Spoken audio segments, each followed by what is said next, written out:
кызчасы Чыңгыз Айтматов 1928 жылы 12 декабрда азыркы Кыргыз Республикасынын Талас облусунун Кара Буура районундагы Шекер айылында мамлекеттик кызматкерлердин үй бүлөсүндө туулган. Атасы Төрөкул Айтматов. Адегенде 1927 жылдан тартып Жалал Абад кантонунун биринчи катчысы болгон.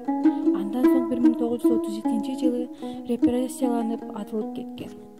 Апасы Нагима Ханзаевна Айтматова теги боюнча татар болгон. Нагима жергиликтүү театрда актриса болгон, билимдүү аял болгон. Ошондой эле улуу жазуучу Чыңгыз Айтматовдун чыгармалары таанылып жүрөт.